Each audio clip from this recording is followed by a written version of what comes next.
Hi, everyone. We're going to get started tonight. I'm Neil Doyle from the iLab. I want to welcome you to the second of the Startup Secrets seminars that we're putting on with Michael Skok hosting. Tonight's event is Startup Secrets company formation. First, I think a lot of you were here for the first event, so you might know Michael, but by way of brief introduction, Michael is a partner at Northbridge Ventures. He's the founder of a number of successful software companies with lots and lots of investment. Thanks again, and here's Michael. Thank you, Neil. So it's great to be back. For those of you who haven't been here before, I'll try to catch you up on the key subject matter. Those of you that have, we're going to use some of the teams and the learnings that we had from the first workshop, so bear that in mind. Okay, so as Neil said, we're at stage 2 of trying to put the map together around building a company for you. And this is going to be an agenda which hopefully feels very simple at one level, but I will tell you it's also challenging at another. So I'll just set that expectation up front. Some things are very scientific in starting a company, like, for example, the amount of dollars you raise. What's not so scientific is the softer issues that go behind this, such as what's the vision for the company, the culture you want for it, the people you hire, the way you team, and indeed how you make that all work.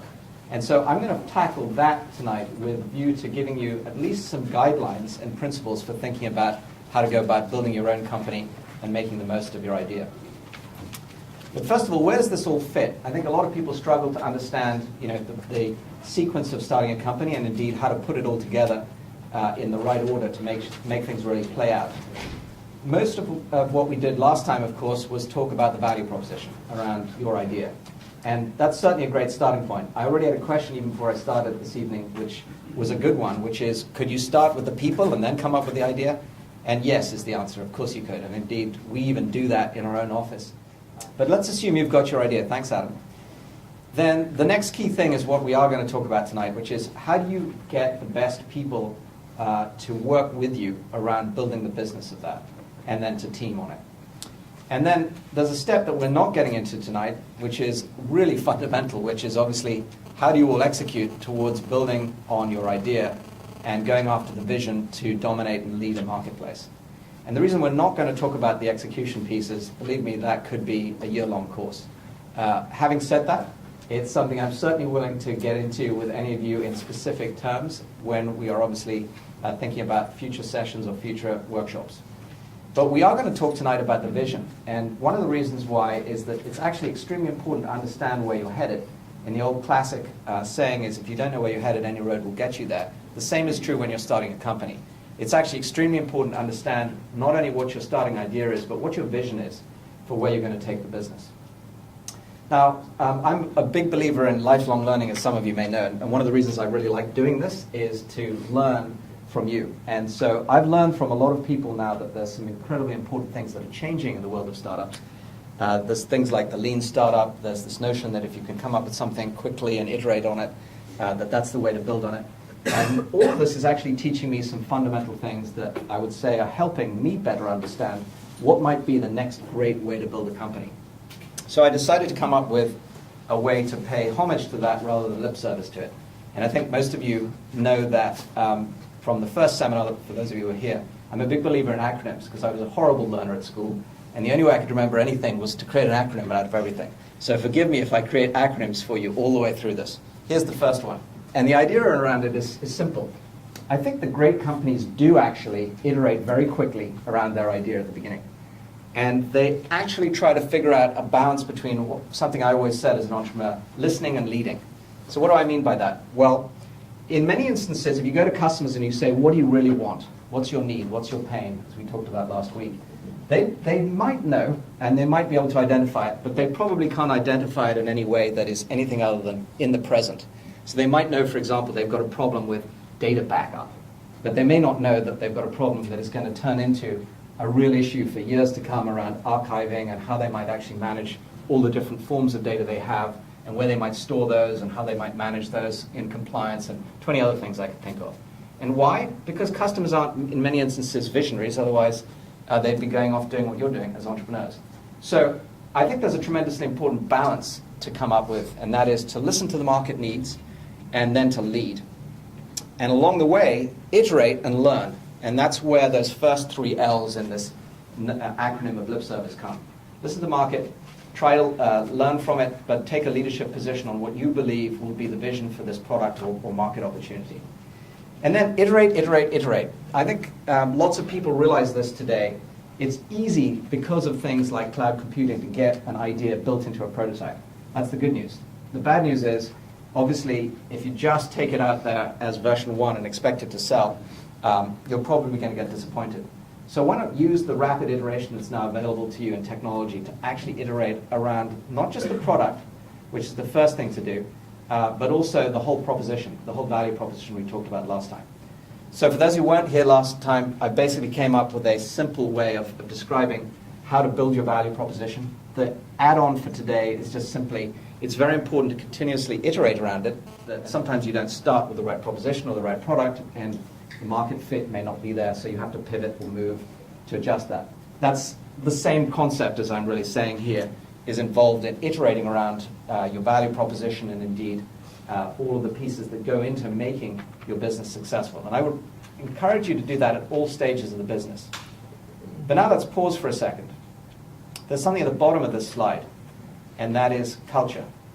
And it's the one thing I would not recommend iterating. So let me just say that again. It's actually the thing tonight that, even though it's going to be probably hardest to try to understand what's behind a culture, is probably the most important thing to end up having as a platform that stays consistent. So let me make sure I cover that for you this evening. But this is, in broad terms, how everything fits together that I'm going to cover tonight. The value prop, the vision, the culture, and the people that are going to execute on it. Any questions before I go on?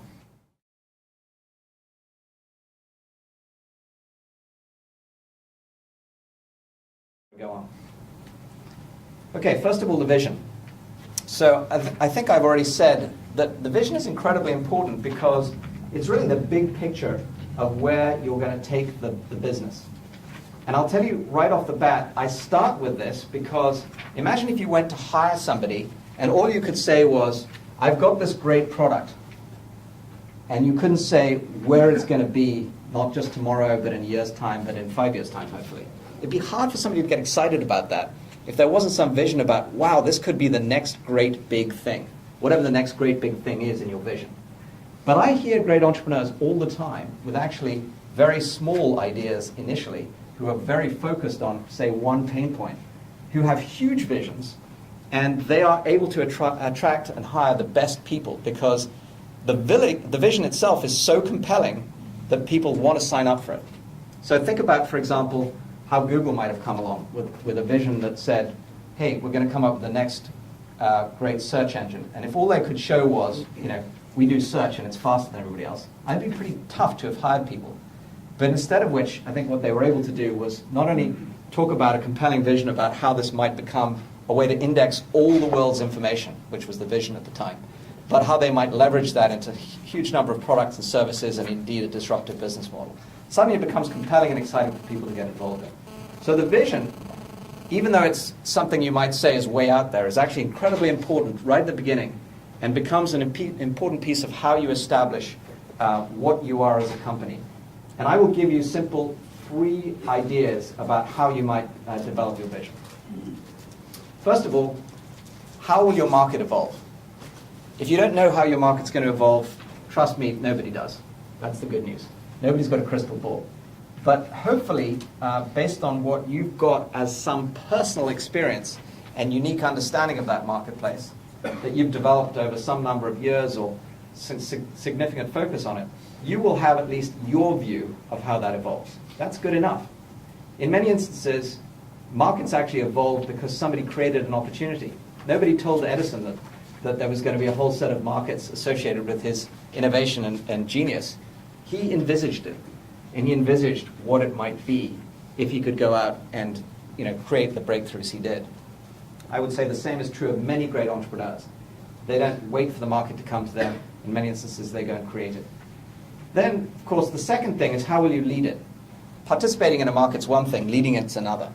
And as we talked about in the value proposition, that doesn't just have to be technology.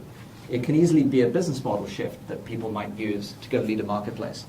So our case study tonight is going to be a company called Acquia. who are all here. Thank you, guys. And they're actually innovating in a way that's very disruptive, and that's through the business model of open source. So we'll talk a little bit about that later on. Finally, from where you are today and where you're going, you need a roadmap. You need to be able to talk with some sense of a set of milestones along this roadmap as to how you're going to advance from your initial starting point to where your vision really comes to life. And the more credible it is, the more milestones you have, the more credible it is. So if you can say, well, look, version 1 looks like this, and our initial business model looks like this, and we think it'll iterate like this, and we'll have, for example, different versions of it for small business and enterprise, and we think that, by the way, you'll have a version that you might use locally and mobile on your mobile phone. Those kinds of things build people's belief in what that vision is that you're espousing. So with those three things, I would argue that most of what you need in the way of a vision can come to pass. Obviously, we don't have time tonight to develop a vision for every one of your ideas, but the nature of great entrepreneurs is they know how to take a few things like this and build a vision. So I would challenge you to go do that as the first thing you do when you start up. Before I go any further, any questions on vision? Yes. Go ahead. To me, it's a bit contradictory that you have the roadmap and it has to have many milestones. Yeah. But you should be flexible and willing to pivot. So it means the further you go along in terms of milestones, Yeah. the more fuzzy the future gets. That is a great example of one of the dichotomies of being an entrepreneur. Because people expect you to always have an answer, and yet in reality, in many instances, all you have is a straw man. So the way I would respond to that is to say, it's great if you can set the roadmap out and think of that as a straw man. But it's also okay if you recognize it's just that. It's a straw man. You're going to pivot through iteration and change and learning and listening to the market and then taking a new leadership position. One thing I will tell you that's really interesting, though, is if you correlated the number of companies that came through our door with just an idea and those that came through with an idea and a vision. First of all, we very rarely back anybody that's just got an idea. We almost invariably look for a vision. I flew down just last night, out of the blue actually, to go meet an entrepreneur in New York who I would say has one of the great visions that I haven't heard anybody espouse in a marketplace for a while. Yet I've seen 20 companies in his space. He's in the sort of next generation of Twitter or Tumblr space. And I've seen dozens of players there come out with what might be another feature. But what he's got is a whole vision for how he might evolve a product. I know, and he knows, and we talked about it at dinner last night, that may all change. But here's the next correlation I'll tell you. When we look back at the companies that are most successful, and we have one, for example, I'm going to take one out on a roadshow to go public in the next 2 or 3 weeks. I can't say who it is, but be easy to look in the S1s and you'll see. They walked in with a vision that has really not changed in the 7 years since they came through the door. Fundamentally, it's the same vision. Sure, lots of things have changed around it.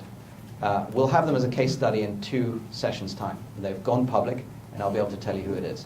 But trust me, your question is a really good one because it's something that people worry about. Do I have to have everything right? I wrote a post on my site, if you want to go there. You'll see it. Entrepreneurs don't have to have all the answers. And it's basically to allow you to relax around this issue. But having a vision for what it might be is a great starting point. Does that help? It does. Good. Thank you. Any other questions before I move on? Okay. So here's the really tough subject for me. Culture. Can anybody in this room describe any cult, since that's the first part of the word, they've been part of? It's okay. It could be a simple cult. Doesn't have to be a religious sect that got you into difficulty. Rocky Horror Picture Shows. Rocky Horror Picture Shows. Can you say more, Tom? Yeah, we used to go at midnight in San Francisco with a regular group of people, and you'd celebrate by dressing up and throwing rice and squirting squirt guns. And How the hell did I hire you? I don't know. Too late now. Fantastic. No, but it's a great example, actually. People have all sorts of things that they have cult-like followings around. I mean, rock bands or Rocky Horror Picture Shows or sports or whatever it might be. And the point about it is that there are like-minded people who get together for whatever reason it might be, throwing rice or drinking or whatever, or sharing a passion in a sport, that end up building, in effect, a common culture associated with that interest or passion that they have and that following. really all this culture is about, the session on culture is about, is trying to help you figure out what can that be in your business so that instead of, if you have 100 people, them all running off in 100 directions, you have 100 people all with that same passion, like the Rocky Horror Picture Show group, or the followers of whatever it might be in sports, the Red Sox Nation would be an obvious one here, wanting to run in the same direction because they're all passionate about the same thing. Think about either the dissipation of energy without that culture or the concentration of energy with it. That's really what culture is about. It's about trying to build a basis for everybody to get on the same page with the same energy, with the same passion to go make the same thing happen. Trust me, that makes a big difference in a startup. And if it isn't obvious, I hope I can expose to you why. So again, in terms of putting this in perspective, this is the one thing that should not change, at least not dramatically, in a company. I'm not saying it won't evolve, but it's not something I'd expect you to pivot or iterate around. Because could you imagine if you were following the Red Sox and they suddenly all disbanded and went off and started playing different sports? It'd be pretty tough to suddenly all get excited about where their all players have gone and all the different sports they've taken up. It just, it doesn't work, obviously. The same is true in a startup. If you're really iterating your culture the whole time, you're going to struggle. People will find it difficult to understand, what's this company about? What does it stand for? How do I get conviction around it? What is it that I'm really investing my life in? And that's how I always think about this, is that even as an investor, we write a check for a company, and we're thrilled to do that, but that's money. You guys, when you come and join a company as a founder or a co-founder or just one of the team, are investing your life, 9 to 5 if you're lucky, and most of you many more hours than that, in building this thing. So you really better believe in it, and you really better feel like it's actually true to who you are, and therefore you can give it your all. But don't trust me. Let's actually take a look at what some of the best examples of companies are. And from Fortune magazine, they publish this every year. I picked the top 5 companies that are considered the best places to work for. And I actually wanted to understand for myself, well, does that actually have an impact on the bottom line? Fortunately, I didn't have to do the work. It's been done many times. People have studied this in many different ways. And if you go and have a look at the results, you'll find that there's some very clear measures for what companies who've got great cultures and are, where there are great places to work can produce in terms of results. And without following this, I'll just give you the simplified version of this. I'll post the real one for you. It's basically a 300% outperformance on the stock market, for example. So think about that for a second. What I'm saying is that if you can create some of the things we're talking about tonight, like a clear vision and a compelling culture that you can really be part of, it really does impact the top, the bottom, and even the fundamental worth of your business. So that's why it's so important. So how do you create a culture? Not easy. There are some things that will come out of this that are going to be entirely personal. But I'm going to start with a couple of concrete things. First of all, I would say culture is really only 2 fundamental things.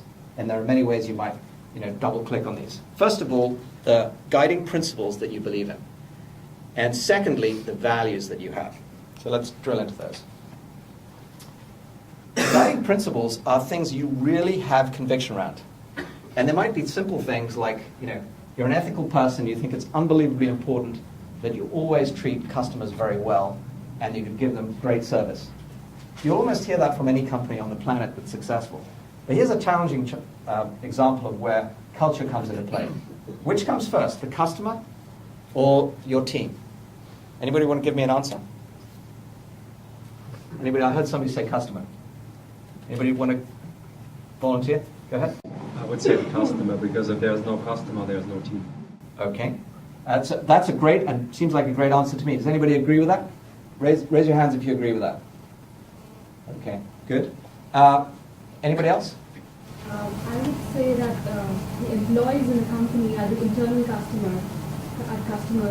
So if they are unhappy, the external customer, who is the real customer, will never be happy. So in my opinion, the internal customer, which is the employee, is very important. That's an unbelievably thoughtful answer. Anybody else agree with that? Okay, great. And the rest of you, I've obviously lost you already. The point is here, sorry, you have a question? I think also in startup experience I do have that if you say if customer go over the wall, the customer it can lead you to make some very poor decisions in terms of where you invest. There are customers from hell. In fact, firing customers is something that you would have to do painfully at certain times. Well said. Well said. So here's where it becomes difficult for me to do anything other than tell you what I've learned. I've learned you're all right. There's no wrong or right here. This is going to be a choice that you will make that will define what your culture is in your company. I've seen companies who do not care about employees be extremely successful because they are maniacally focused on customer service. And they churn through employees. I'm not saying that's right or wrong, it's just the way they do it. I've also seen companies who take your viewpoint, who are extremely passionate about that team and put an enormous amount of energy into developing that team. And as a result, to your point, they have incredibly happy workforces. The workforce actually become not only incredibly good at handling customers, but literally the natural evangelists of the company and the product and the service. It happens to be where I lie. You know, whenever I started a company, I always said, it's at least first equal, was the way I put it.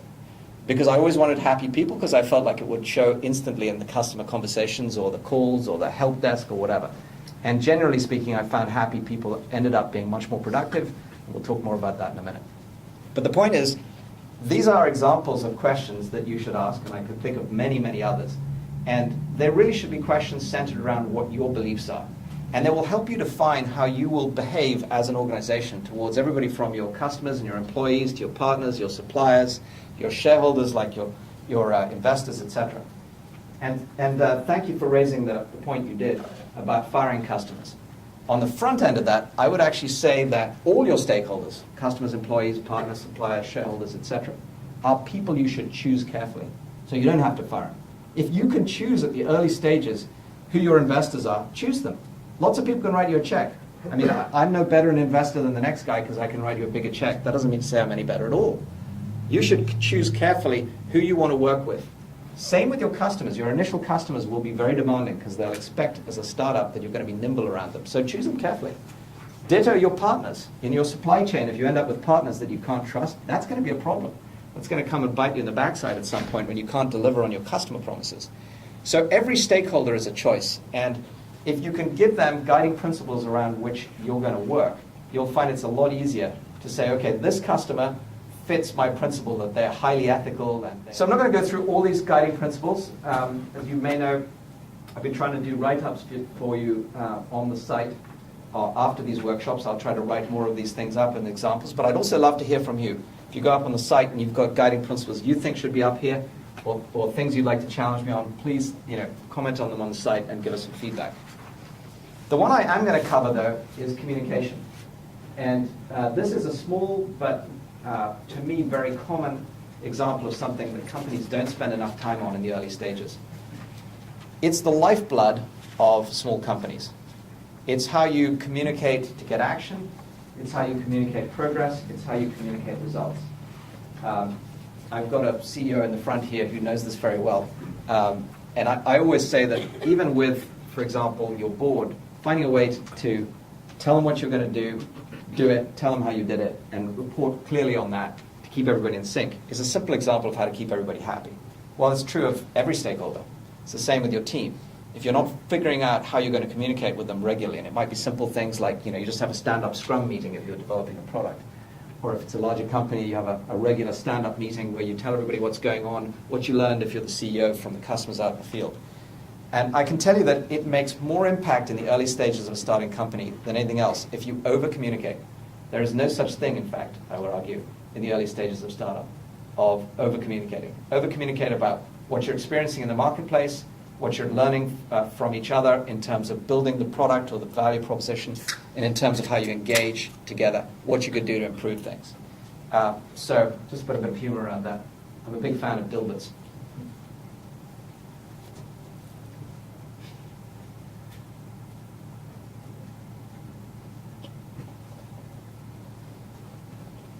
Unfortunately, this isn't far from the truth for many companies.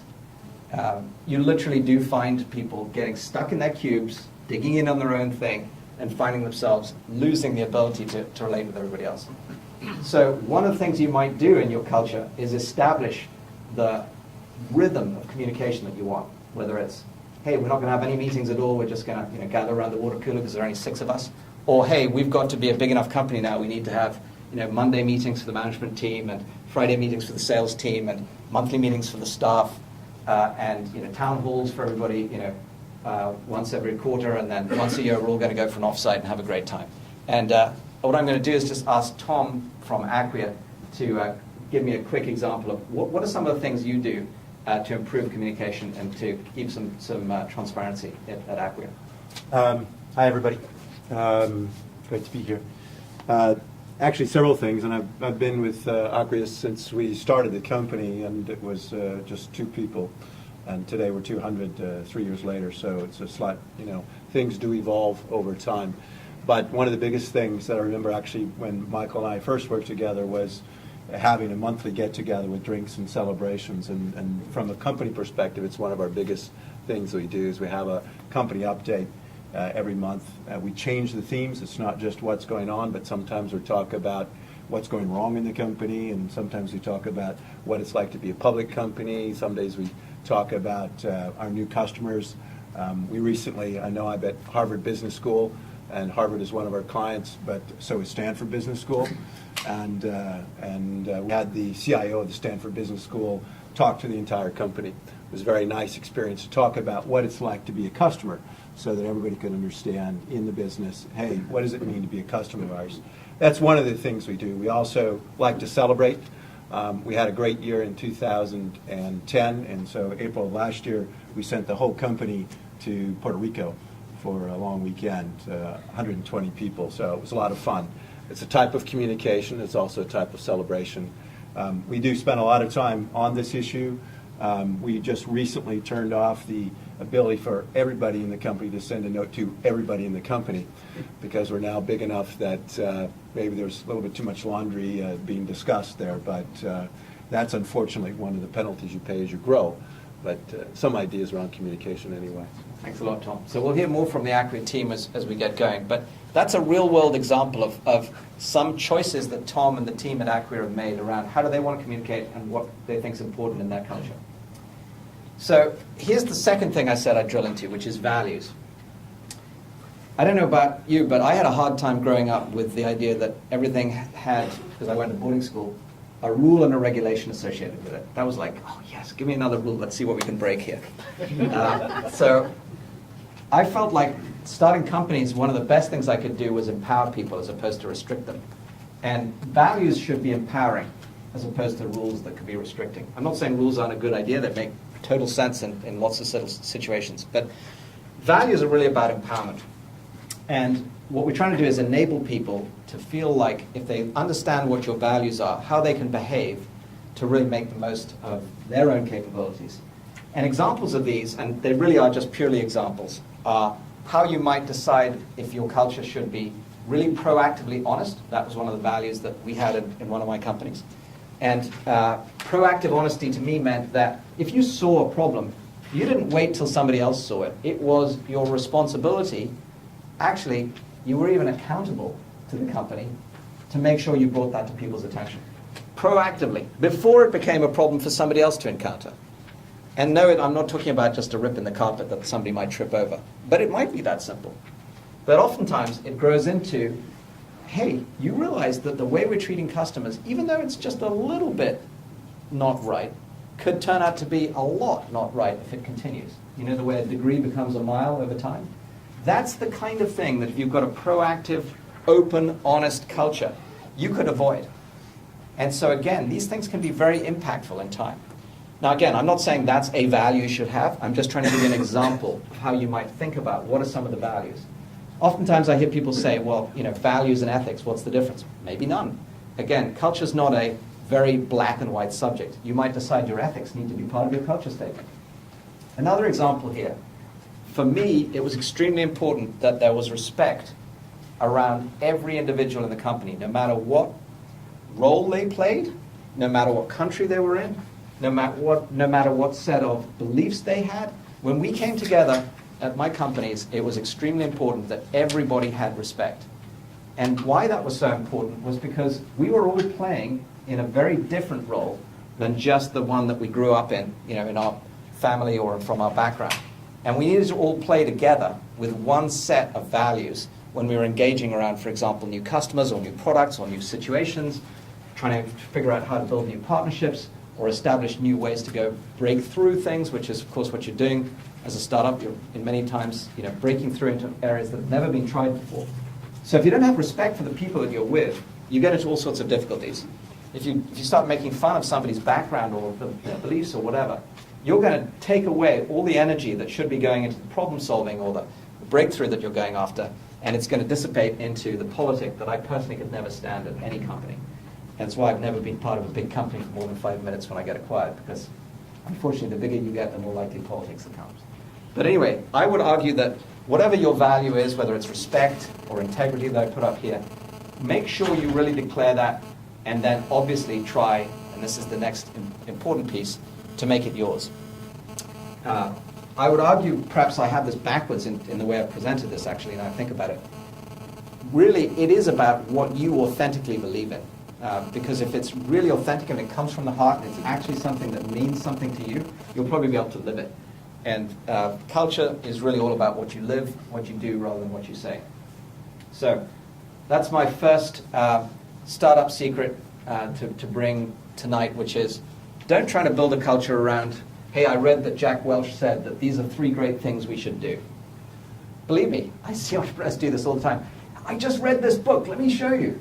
Great, Good to Great, or Built to Last, or whatever. They're fantastic books. I love Jim Collins. I would sit in his lectures and soak it up, but I would only take away what I believe in, because otherwise I can't live it every day. So think about what really means something to you and try to bring that to your culture. Then I think it will be authentic. Secondly, whether we like it or not, it comes from the top. The good news about being a startup is in many instances the top is one founder, a couple of founders, 6 or 7. It's pretty easy for you guys to become the organic basis for the culture to get built. I will tell you, though, that if you try to insert a culture into a company after it's grown to being, even 30 or 40 people, let alone 300 or, as Tom's showing you, 100% growth year on year, it's really tough to do.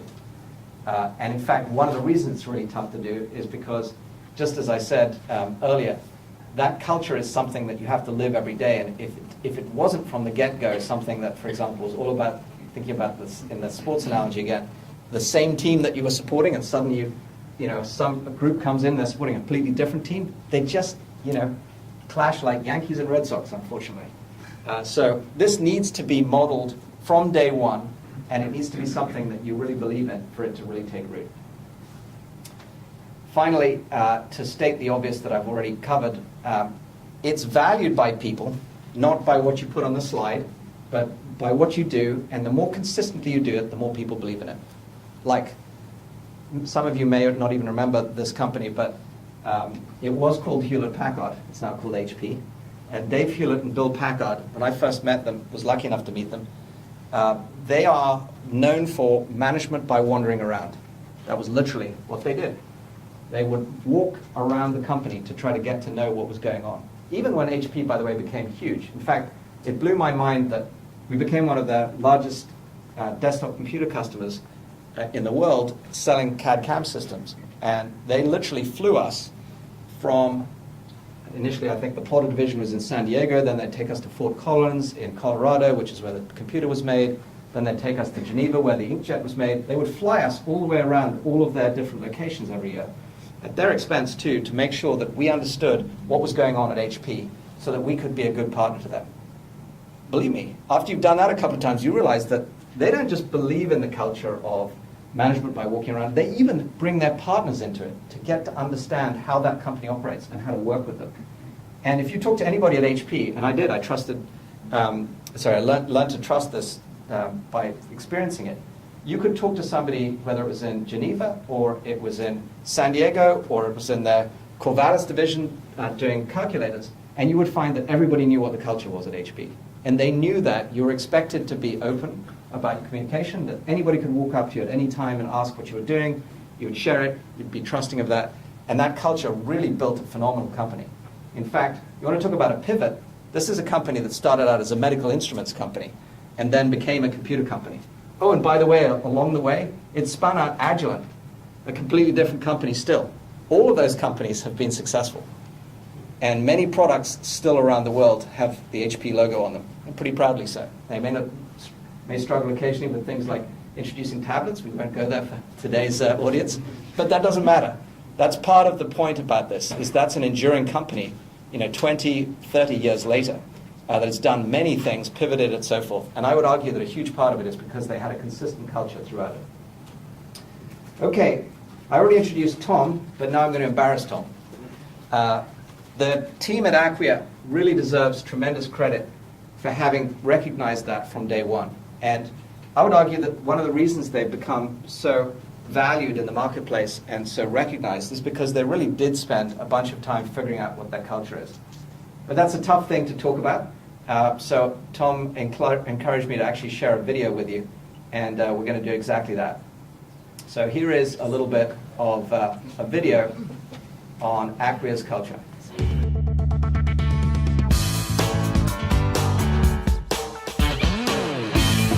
Working at Acquia, it's very fast-paced, it's very entrepreneurial. It's challenging and it's a lot of fun. Working at Acquia is probably one of the greatest jobs I've ever had in my life. Acquia's founding changed my life in a pretty big way, helping to build one of the fastest growing startups in Boston. I came to Acquia because I saw an opportunity that I hadn't seen since I got into this industry. The opportunity of getting involved with a platform as significant as Drupal, as open as it was, with such a passionate developer community. Working with the open source project, Drupal, is great. It's really the highlight of the job. Just felt like the right place, right time, amazing opportunity. I looked at the vision for Drupal and I said, this is the future, and I want to be part of that. So we're hiring like crazy, and it's a real challenge. The challenge of growing is making sure that we continue to communicate, we continue to find new great people. I think the important thing when you're hiring people, though, is to look not so much for raw experience, what does the resume show, but instead look at who they are as a person. I think good people like to work with good people. Instinctive drive to accomplish something in the world, that passion and the smarts to go with it. I'm being with people that I like to be with who share those common interests, and that makes it a heck of a lot of fun. We're a company that has a very, very bright and promising future. We're enabling a lot of individuals and companies to do things that they've never really been able to do before. So it's very exciting. It's a once-in-a-lifetime chance. I mean, we're on a company that is just, it's a rocket ship. It's really a tidal wave that I'm happy to be riding.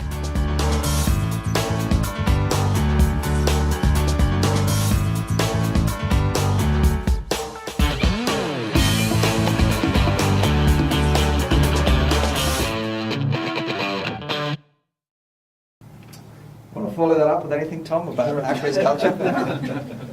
Ron's video. Thank you, Ron. I've been fortunate enough in my career to be part of a lot of great companies. All of them, I was reminded this morning when I was talking to someone else, have been sold at one point in time or the other. One of those companies was a company called Web Methods, and in 2000 it was the largest IPO. And if you followed Google's IPO a few years later, they actually were comparing it to Web Methods' IPO as the Web Methods had the largest single first-day plop in their price in the history of NASDAQ, so quite an interesting company. I learned a lot about culture throughout my career, but especially at a company like Web Methods. And I had a great mentor there, and we coined a phrase that I've since adapted, and we actually enforce our culture, or try to, like, say, extend our culture at Acquia by using an acronym that is derived from those Web Methods days, and that acronym is PIII. And it's something we look for in every candidate who is hired in the company, and it starts with passion, P for passion, and we want people who are really, love it. I had a conversation with one of our people on our engineering team last week, and I asked him, he's been with us a year, I said, how's work going? He said, work? I looked at him kind of funny, he said, yeah, work. He said, I don't work. He said, I come here because I love it. And that's an important thing about passion. And for the sake of time, I won't go through details on the other three, but they stand for, in order, intelligence, integrity, and initiative. And it's about intelligence, not raw intelligence, but doing the right thing, doing the smart thing, using common sense. Integrity, because by all means, we need to do that with ourselves, with our peers, with our customers, and with our partners. And initiative, we want people who, we have another saying for that, of course, which is ask for forgiveness rather than permission, and we live that each and every day. So that's how we define culture. We use an acronym. It makes it easier, and we can talk about it as a company as a result. So. Thank you, John. So does anybody think that that might help actually get the right kind of people to your business? Show of hands if you do. Okay, I've still got some selling to do, but it sounds pretty good. Good. So that is one of the reasons that we think about culture before we even think about people, because if you don't know what you want to stand for and you don't know what you're looking for, again, you're going to find it very easy to hire the wrong people. But if you're very clear about what you stand for and what it is you're driving towards with your vision and your values and your culture defined, then it's going to be easy to come on to this next session and figure out how to hire the right people and build a team. So with that in mind, I love Tom's PIII, and like all these sessions, it's about learning. So I learned from him when I was thinking about this deck. I really should include some of those aspects. So they're not in here yet, but you'll see me adapt and evolve this presentation to include them. Anyway, what we want to do now is figure out the importance of the team and the people piece. And I would just simply say at this point, it's easy and obvious to overlook this, but the biggest capital you have in your business is not financial, it's human.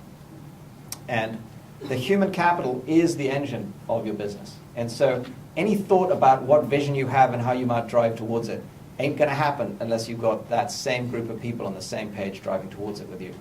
So how do you go about specifying, finding, hiring, developing, and indeed retraining if necessary, people? And then when things don't work out, firing people.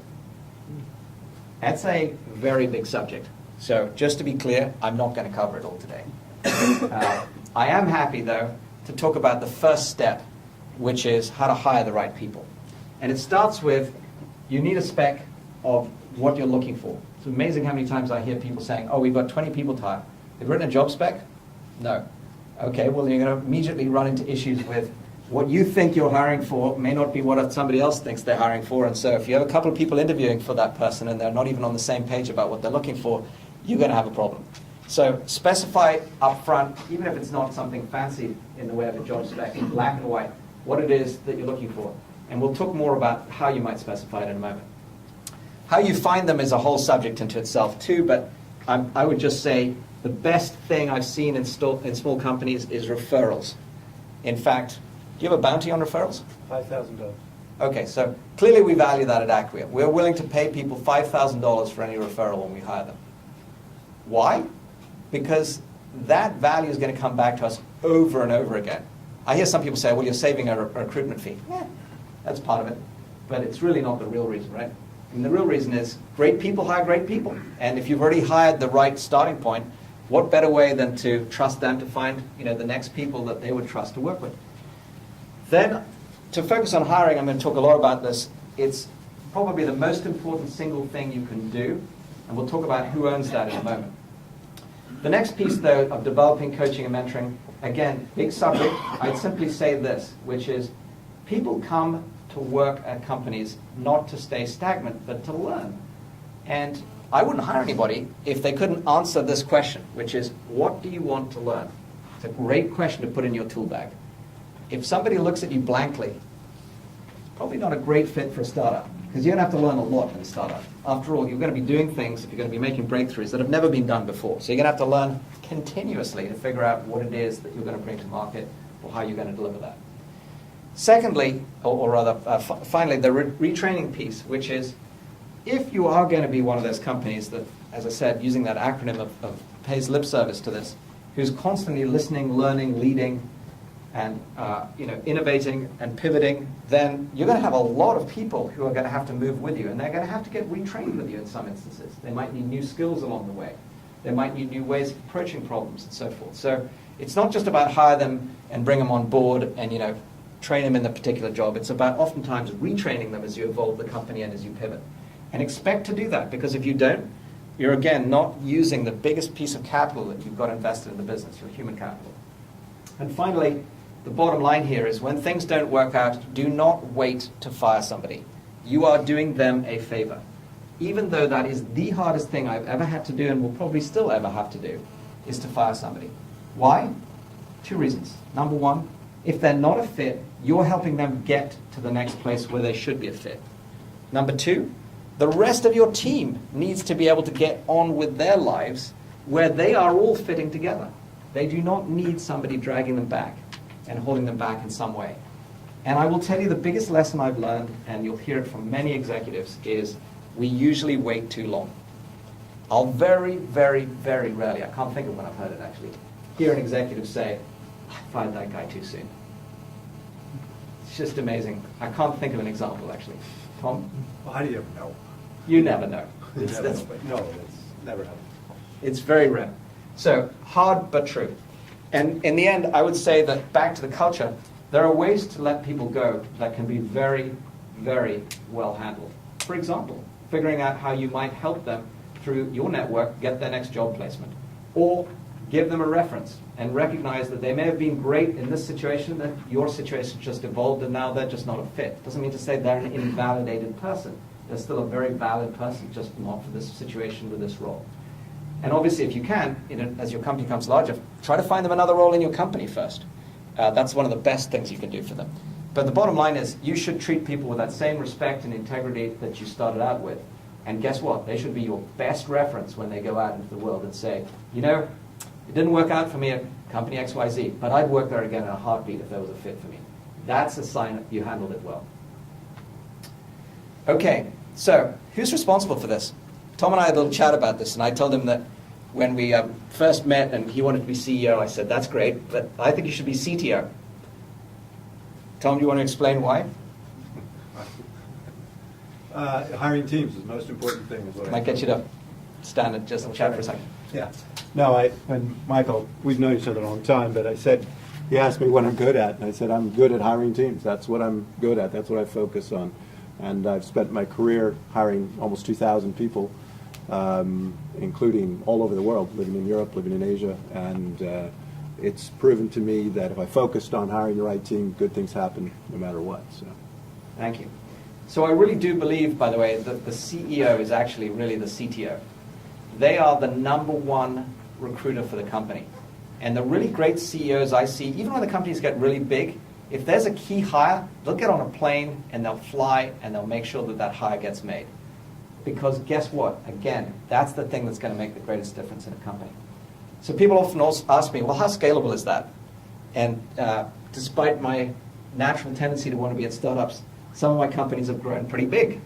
I think in Symantec we got to being a company that was doubling just like Acquia is, actually not quite as fast as Acquia, but pretty quickly. So you would have 20, 30 people come in one department in 1 quarter, and you'd say, wow, okay, how are we going to assimilate all those people, etc. And then you'd still get a call from somebody saying, okay, we need to hire somebody who's going to be the regional rep in the southwest of England, and this is the killer guy. I need your help. You could ignore that call, but I can tell you it's probably a good call to take, and it's probably a good action to take. Here is my rule of 6 about how to think of it in startups. I made this up. I'll just tell you bluntly, it's not based on any great science. It's just based on observation of watching companies grow. The first 6 people in the company are usually the founders. In fact, I often used to, when I said I was starting a company, consider all the first 6 people, whether they were co-founders by reputation on the idea or the patent or whatever, just consider them co-founders. Some kind of cases I would actually even say it was the first 36 people. So you will see some people who worked with me have that title, even though they joined as employee 20. Because the first 6 people, they're almost always just going to get along, communicate around a water cooler. There's no big deal about figuring out what you're doing. Communication flows very easily. Multiply it by 6, you need an exec team if you're going to grow. That next multiple of 6 requires management. In fact, we just went through it, right? How many people are we now? about that 216. There you go. Pure coincidence. But the reality is, if you don't have an executive team that knows how to hire the next great group of people and understands what their role is in things like continuing the culture and getting communication right and so forth, it's going to be very tough to scale a business. Here's the next little secret I saw, is that one of the first companies I was involved with did not hire at that point the right management team, the next layer of people, the people who are actually, for example, running things like quality assurance or service and support. And they didn't scale at all successfully through 1,000 people. In fact, that company struggled hugely to get to the 1,000 people and had a lot of staff turnover.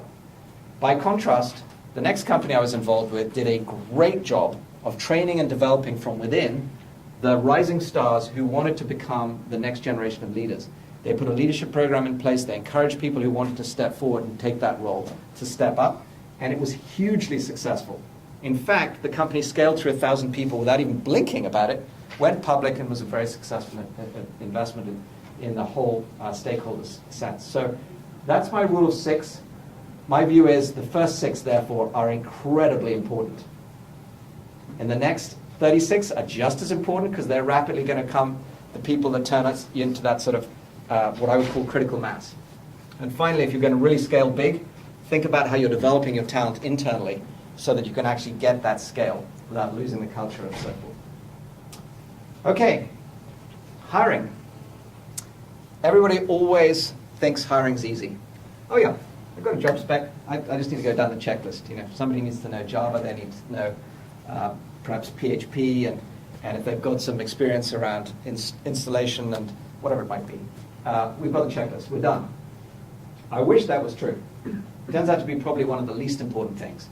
And I categorize all of that as what in this acronym is EKS, experience, knowledge, and skills. What experience somebody had is important. Clearly, it helps if you've got experience in the area that you're hiring for. If they've got knowledge of it, that's great too. You're not going to have to teach them it from scratch. If they've got skills in it, so much the better. But the amazing thing is I hear people say, oh, that person's wicked smart. We've got to have them on board. Maybe, maybe not. What if they don't fit? What if they don't get along with the people that they're going to go work with? What if their cultural style is totally different? If their ethics are totally different? If they don't believe the customer is important? If they don't think communication matters? If they're really not that respectful? If actually they're pretty basically difficult to work with? I don't care how smart they are. I would never hire them. And so I tried to actually come up with something that would help you understand what that is. And over the years I developed something I called CQ. And that's cultural quality of fit. You've probably heard of EQ. I don't use EQ because some people research that and they say that EQ or emotional intelligence is important, but it doesn't necessarily impact job performance. I might argue with that. But I don't think you can argue with the following, which is that CQ is a whole definition, just like Tom said with his ideals of PII, that Acquia is very clear about they're looking for passionate people with integrity, with initiative. What was the third one? Intelligence. And with intelligence. So that piece is in there. But he wants those other 3 attributes too. So to me, if you can't get this cultural fit, you're going to have a problem. So I'm going to call on, if I may, Chris, who runs our engineering at Acquia, to talk a little bit about this, because you have this problem all day long, I'm sure. Yeah. So hi, I'm Chris. I'm still surfing the tidal wave. Yeah, so when we build the engineering team, I think one of the things that we're looking for besides the PIII is that they can work really well on a team, and that involves not having an ego, being passionate about the customers and the product over themselves. That's really important. And the other thing is that we want to make sure that they just haven't followed a single track in their lives, that they've done a lot of different things, because they're just trying to build up their experiences in whatever way it is, whether it's a side project. I think that's kind of one of the key things I always ask is, what have you done outside of the curriculum?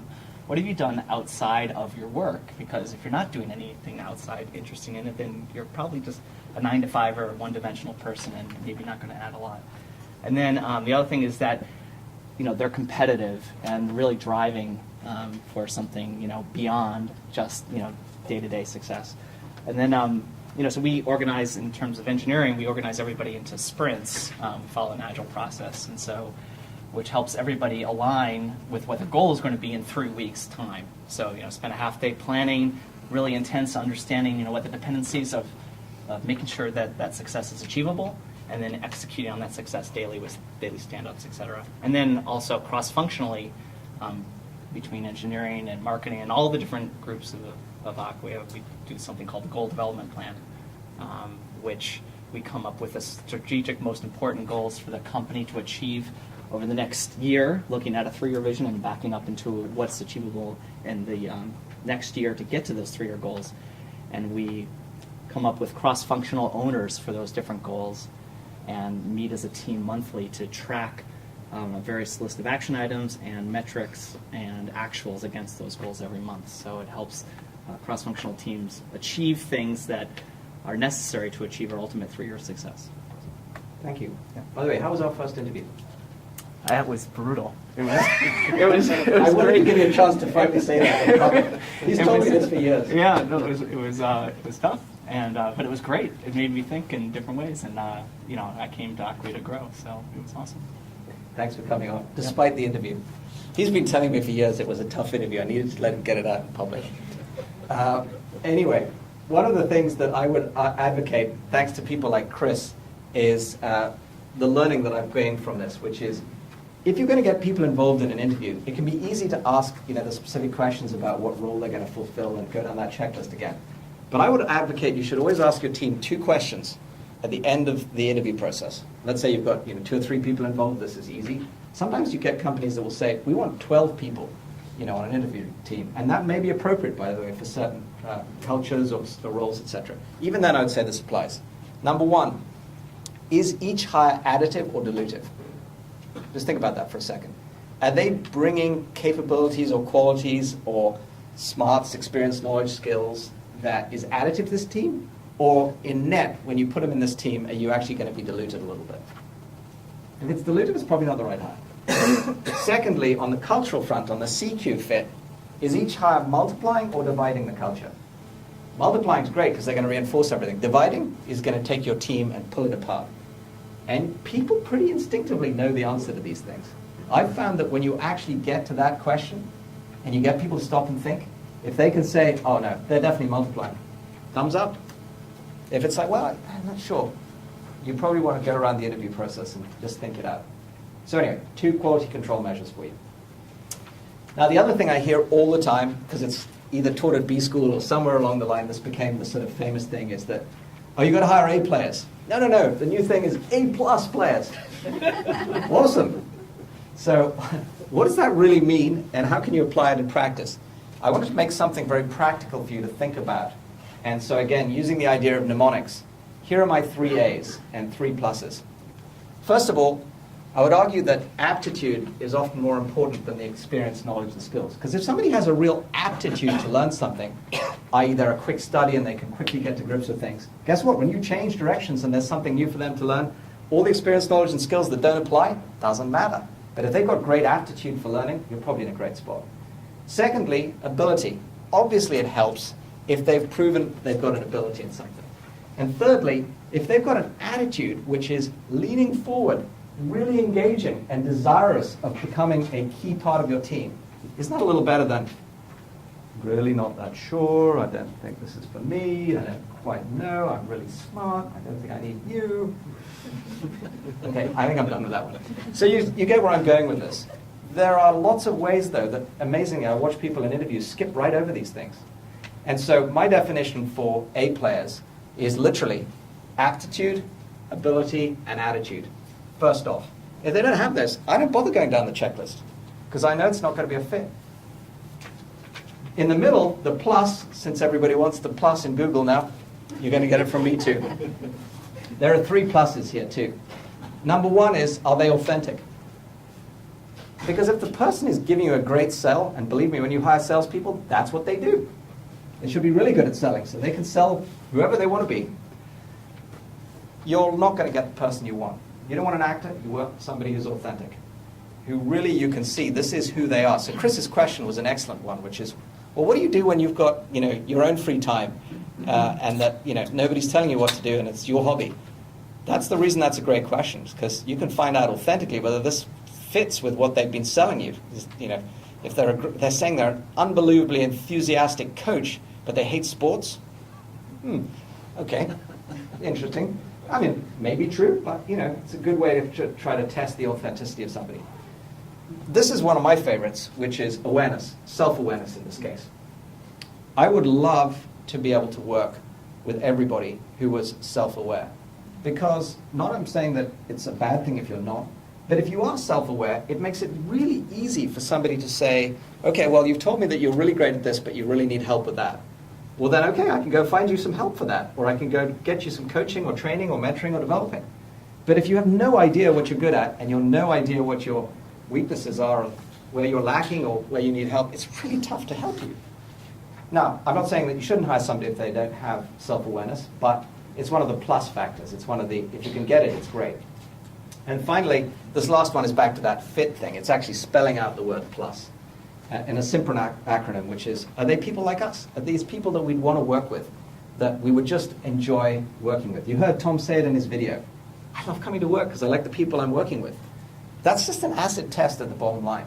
And if you wouldn't like working with this person, well, guess what? It's probably going to be pretty tough living with them, the 80-hour weeks that we all work. So I put that as the bottom line. So that's my startup secret for hiring A+. 3 A's, 3 pluses. So how does this fit? Well, I want to put it all together with 3 key questions, which I can't claim particular credit for because you'll probably see any great HR people around the world use these same kinds of questions in some form or another. But I certainly learned them myself too. Number 1 is, you've got to figure out, can this person be successful at the job?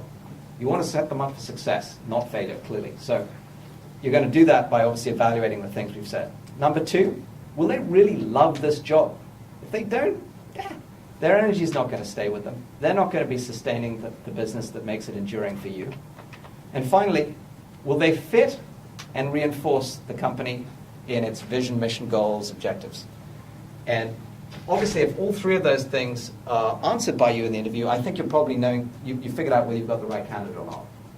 And trust me, it isn't 30 questions, it is 3. If you really have answered, okay, this person can do the job and be successful at it, they're going to love it, and by the way, they're going to be a great fit here, I'll bet you that that is going to be a great hire. And obviously, as what I'm saying is, in the middle, I'll be looking for this fit, if you will, around attitude, aptitude, and ability. If you want to know how the final piece of the puzzle fits in, when I'm evaluating somebody's experience, knowledge, and skills, I'm basically saying, okay, does that set them up for success? When I'm seeing about their smarts, I'm really trying to figure out, how adaptable are they, how much aptitude do they have for learning, and therefore will they not only love the job now, but will they love it in the future? And finally, in this CQ thing, in this cultural fit, will they really fit here in a way that they will add to this culture, not and multiply it, and really reinforce the values and conviction we have around the business? If I could just take that 1 page into an interview with me and nothing else with their resume, that's my guide. So I hope it turns out to be useful for you. If it doesn't, as I said, I teach to learn, so I'd love to hear from you what are your experiences about what would be better things to evaluate. Okay, quickly, some tools. Obviously, you get the resume, you get the interview. I very rarely see people do enough of the second thing, which is get the proof. So how do you know somebody's as good as they say they are? Again, they might be a good salesperson or a good actor. The proof should be around things like problem solving. And it's easy. People say, I can't figure out if they're a good salesperson except by looking at their W-2. Maybe. But again, they might have been in a place where all boats were rising with a rising tide. Were they really a salesperson who made a difference? Well, try to give them some examples of what they might be situationally dealing with in selling your product. And tell them just to do a simple pitch back to you. Here's our data sheet. How would you pitch us that product? How difficult is that to do? It's easy. You'd be amazed how people don't do that. Or if you're in engineering, give them a problem to code. Have you done that? Oh yeah, all the time. And is it helpful? Absolutely. So we have a little bit of advantage in open source in that we can look at their code that's already out there. Perfect. So my advice to you here is get some proof. Don't just take everything for granted. And you will learn a lot from that. And then finally, on the quality fit, the cultural quality fit, the CQ, your interactions should tell you something. So at Northbridge, we have this saying, which, again, I take no credit for. One of my partners, Rich, came up with it, which is, the deal is the process. I scratched my head when he first said that. And then, having been there 10 years, I realized he's so dead right. What we mean by that is, as we go through the process of getting to know a deal and doing the diligence with the entrepreneur and figuring out what it is that they're looking for and what we're looking for, and then negotiating things like the term sheet, etc., we learn a lot about each other. And in fact, it's why I try not to rush that process, because I quickly realize, okay, is this a fit or not? And if it isn't a fit, it's pretty obvious. So again, if you don't mind actually from last time, I'm just going to spontaneously call on David from Akiban, who put me through the most ruthless process. He actually interviewed me and told me who I was going to be working with on his investment bench. But you got the job. So we were raising money at an interesting time. It was the first half of 2009, so it was absolutely dead out there. There were practically no Series A deals that were getting done, but fortunately Akiban had a pretty attractive proposition. We had about 7 different term sheets, and so it really came down to us deciding who we wanted to work with. And it really did become an interview process. And I would say very much the deal process was really what gave us that confidence in terms of Northbridge. It's very much the case as you went through that process, you really got to understand what these people are going to be like to work with, and that really was what gave us the confidence. In fact, we even took a low evaluation to get you guys. So. Wow. Okay. Didn't tell me that, but thank you. Okay, so in your interview process, what David and I were just describing as a deal is the same thing. In the interview process, if somebody's quick to respond to you, sends you emails right back when you ask them a question, is always punctual on time, and is always showing up with the kind of energy and vibrance that you want in your team, that's probably going to tell you a ton more than what's on their resume. So I'd really encourage you to think about this as an important part of it. But here's the absolute bottom line. I would never hire somebody without doing real references. And real references are not what they give you. It's not, here's my mum, go call her. I have a feeling your mum might give me some pretty good references on you, but the reality is the references you want are from people who have worked for somebody, with somebody, and hopefully who they've actually been managing if they're in that kind of position. So I would say the important thing here is to go and get the kind of references that can be honest with you. The challenge with references often is people feel like they can't really tell you what they think. So you need to obviously figure out where you've got trusted connections, where you can get to somebody and you can ask questions that there's no fear of, if you like, retribution associated with whatever they're going to tell you. They're going to give you the real truth about somebody. It's probably what I spend most of my time on in my job, amazingly, is hiring and then going and getting those real references. It makes such a difference. Okay, next tool. And this is the one I'd ask you to pay attention to because we're getting close to our workshop. And you're going to have some opportunity to actually put these into practice. Is what are some of the questions you'd use for your own interviews and for each of these 3 areas, for the experience, knowledge, and skills, for the IQ and the CQ. These are not the questions, they are example questions. So first of all, for EKS, this is a question I love to ask. And there's a key word in here. Can anybody tell me what it is? Relevant, exactly right. People have got loads of experience. The question is, what experience have they got that is relevant? What knowledge or skill have they got that's relevant to this particular job? And you'd be amazed how many people trip up on that. They launch into telling me their entire life history. Okay, I'm sure their history is really interesting, but I'm hiring for this job. What have you got in the way of experience, knowledge, and skills that's relevant to this job? Secondly, this is a favorite one for me too, which is, rather than tell me how smart you are, just tell me about a situation or a problem that you've solved that is your favorite. It's your favorite example of what is it that you did that you're just incredibly proud of that shows off who you are. Most people will light up at that point because there's usually something that they're excited about they did, and if they didn't, well, that tells you something too. But if they can explain it to you in ways that are simple to you, maybe you don't know their field, that tells you that they're articulate, that's helpful. And that makes it obvious to you that they were innovative and clever in their problem solving, then you probably got a pretty good answer to how smart they are. I actually have a sheet that I call the 7 levels of problem solving. And if we get another opportunity, I'll do a lecture on it even here because it's fascinating. It's all about how people solve problems and what level they get to. But the bottom line is, I will assess people on the spot as to what level they are. Are they a level 1, which is basically they can identify the problem, or are they a level 7, which is they're so far ahead of the problem they're thinking about where it might reoccur and how to avoid it in the future. A lot of steps in between. And I learned a lot from just asking that one question. And then the CQ question, the cultural quality fit. What have you most enjoyed in your previous jobs? What's the key word there? Enjoyed, exactly. Yeah. What have you most enjoyed? What was it that you were really excited about, that you just had a great time doing? Maybe the answer is it was going off, partying with the team at Acquia. Okay, it's fine. There might be a really good reason behind that. You've got to learn about, again, what people are interested in, what they're passionate about when you bring out a word like that, as opposed to, tell me about the last 20 things you did over the last 20 years. It's not really going to get you to the cultural fit you're looking for. So I'm not saying these are the questions. I'm just saying these are example questions. And I think if you told me I had only 3 questions to ask, those would be the 3 questions I'd ask. And by the way, in a lot of interviews, those are the only 3 questions I ask, because I should be listening more than talking. In fact, ideally, I'd listen for 98% of the interview. And that's obviously the other trick. Now, sometimes I only get a chance to ask 1 question. I meet somebody literally, on the road. This is my only question if I have only 1 question. What are you passionate about? And you'll be amazed how many times just that 1 question, boom, it all comes out. All the things about what they love doing, what they're good at, and what indeed makes them a great fit or not. Here's my personal conviction around this. People who are passionate about what they do tend to take pride in their job. The results and the rewards all follow from that. If you're not passionate about anything, okay, there may be a reason for that. Maybe we could figure out what that is. But it sure helps if you know.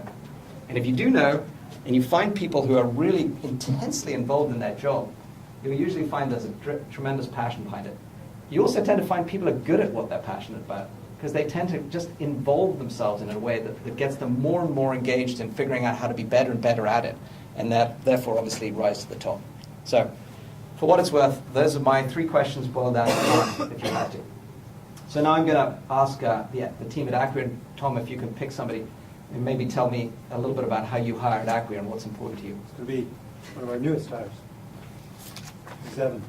Hi. So I started at Acquia about a year ago, last April, and one of the reasons I wanted to come to the company is I wanted to learn.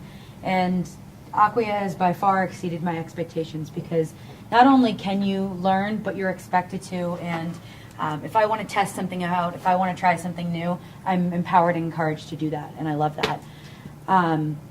We've got a bunch of internships at Acquia, and we love our interns. We want to hire them eventually. Our belief is that internships should be mutually beneficial. We want to give these, this younger generation a stepping stone, and we want to teach them, and we want to help them grow, and hopefully come join us full time.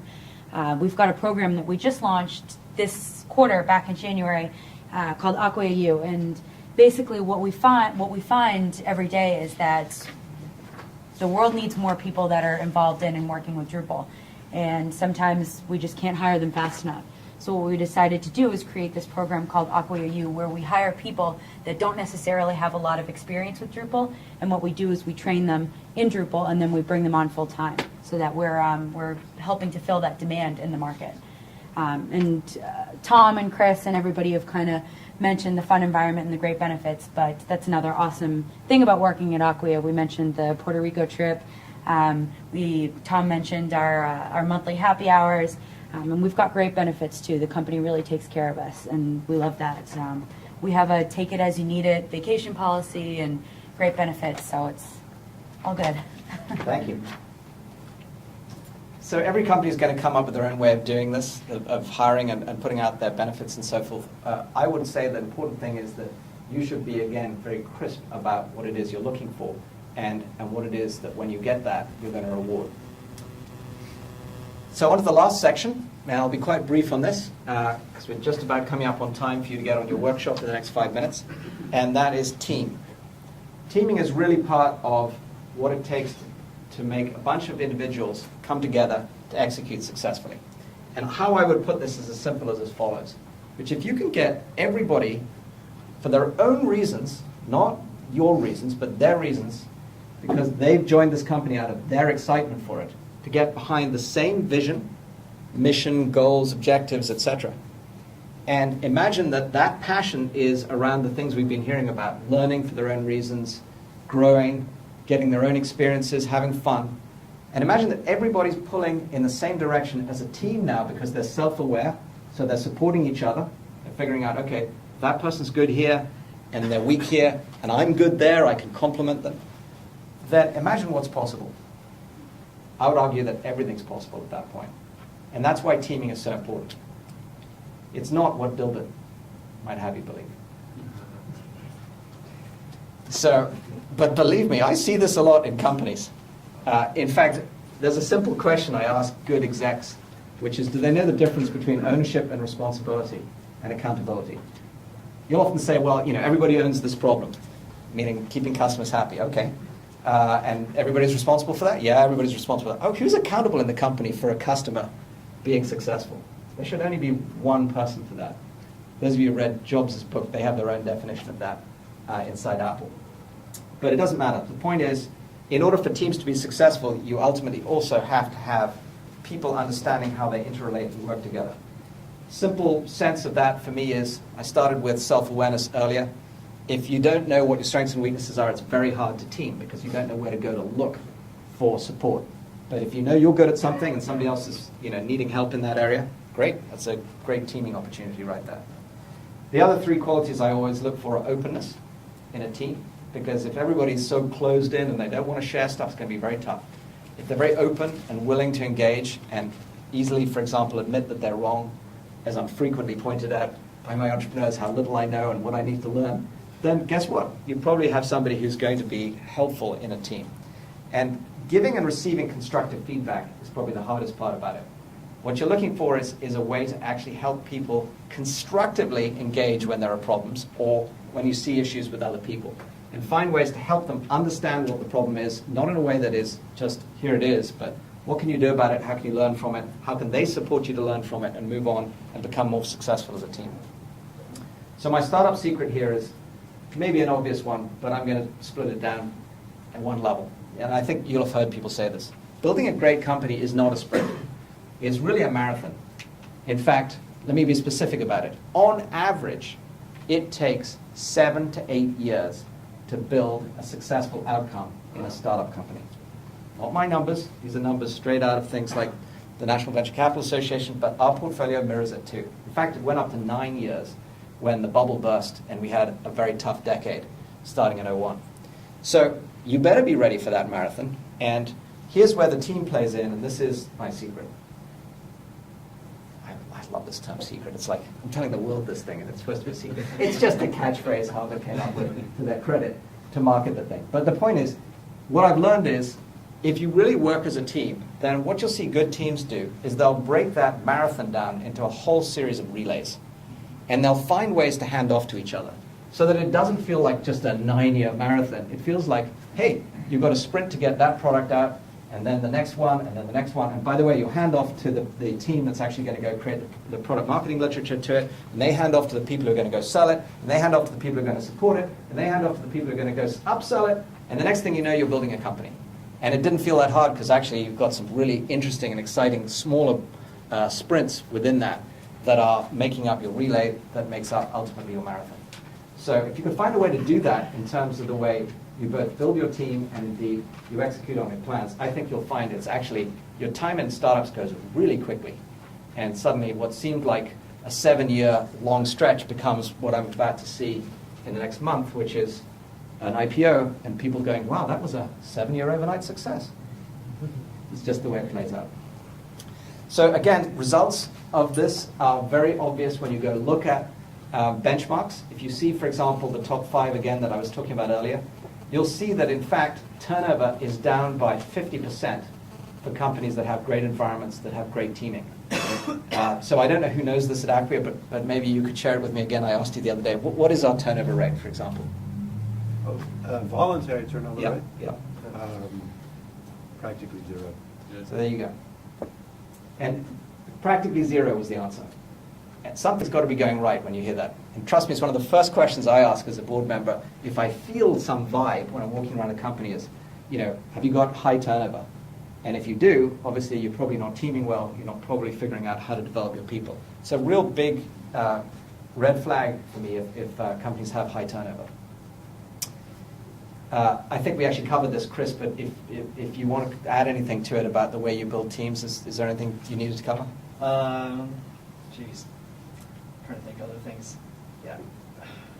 I think one of the other key things is, one of the other key things is, we're all going to go into like 3-week battles or longer battles together, and I think one of the other key things that we want to make sure is, is this person that you're going to be adding to the team going to be somebody that you're going to trust to cover your back in a really difficult situation? And we always ask that of the team members that are interviewing each other. And Great question. You know, if you don't trust them viscerally at that level, whether it's cultural fit or capability or something like that, then that's a key sign. Great question. Thank you. Very helpful. Okay.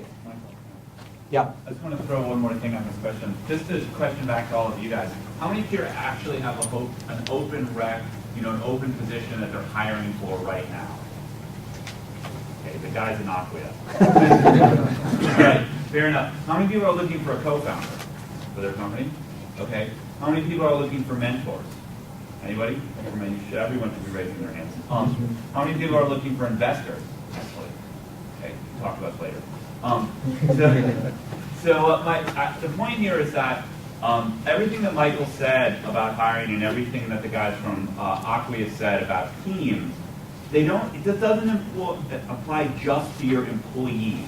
Just to the developer I'm going to hire. When I figure out what my company is, and I get some funding, and I find a few customers, and I get out of school. It actually applies to all the people who you're going to start surrounding around the company. You, in a sense, will hire your mentors. You will choose people that will work with you and help support you. Just as the example we got around the investment round, you're going to hire, in a sense, your investors, the co-founders you work with. So the questions that Michael has been talking about are really present right now as you start to think about even forming a group of people to kick around whether or not you should start a company or to come up with an idea for something to do. These principles apply in those situations as well. Very, very good advice. Thank you, Adam. And summarize it by saying choose all your stakeholders. So whether that's your customers, employees, partners, or as Adam said, mentors or investors or board members, apply these same techniques to them because it's all just as important. So I try to bring this to life by saying, well, so how do you personify a culture? I had a hard time when I first moved to America because I had such a different culture, and even my wife today will tell me that my accent can sound like occasionally I know what I'm talking about when I don't. Or things like I have this incredibly passionate interest in something and it convinces people that it's right, and again, it's not. So I learned that in this situation of starting a company, I needed to come up with something that would actually physically bring culture to life. So in the company I started out there, every employee we hired, and I mean every single employee, even when we got to like 300 people, went through orientation. And every executive in the company that was present, if we went out in the field, was expected to be at orientation every Monday when we were hiring people, or once a month if it was a slow month, and go through that orientation and help people get there. And at the end of it, sometimes we found people didn't actually fit, even despite all the great hiring, and they would leave. And we were okay with that. But if you decided to say, you physically signed your name on the wall saying you were up for building this company. So it was a physical manifestation of it. And so here are a few pictures of people doing that. The wall got pretty crowded initially. You can imagine people trying to find space until we spread out to another wall, and then eventually round the corner, and up and down the building. But by the way, when we moved building, everybody's number one concern was, who's moving the wall? That was how important the culture became at the company. And to me, that meant something. It meant that people really cared about the company and about building it right. And I hope that you'll find a way from what we've talked about today to get your culture with that same kind of conviction. Yay. Yes.